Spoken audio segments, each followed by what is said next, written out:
Tonight, out of our nation's capital, gripping testimony. Survivors and family members of the Uvalde and Buffalo mass shootings share their experience with congressional members, and they detail horrific firsthand accounts and how these shootings have changed their lives. Our Washington, D.C. correspondent Rachel Knapp joins us now live from the U.S. Capitol with more. Rachel.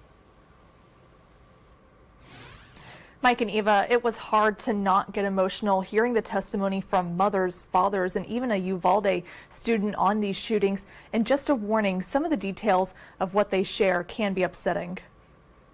We were just watching a movie. In a pre-recorded video, 11-year-old Mia Cirillo, a 4th grade student at Robb Elementary in Uvalde, shares her firsthand experience the day a gunman came into her classroom. Her teacher told the students to hide. Shot my teacher and told my teacher good night and shot her in the head. And then he shot some of my classmates and the whiteboard. When I went to the backpacks, he shot my friend that was next to me, and I thought he was going to come back to the room, so I grabbed the blood and I put it all over me. 19 of Cirillo's classmates and 2 teachers died.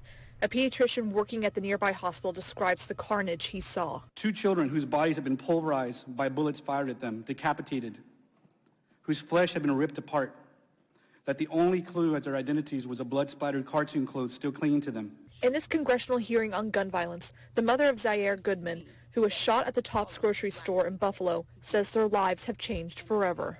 My son, Zaire, has a hole in the right side of his neck, 2 on his back, and another on his left leg,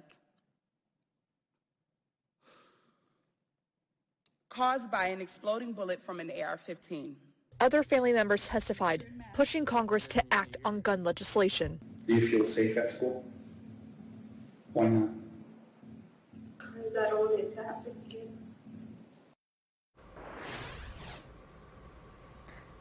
Now, during this committee hearing, family members and survivors were asking members of Congress to act on gun legislation. But during this hearing, the Republican ranking member basically expressed opposition to new legislation, saying that a knee-jerk reactions to impose gun control policies that seek to curtail our constitutional right to bear arms are not the right answers.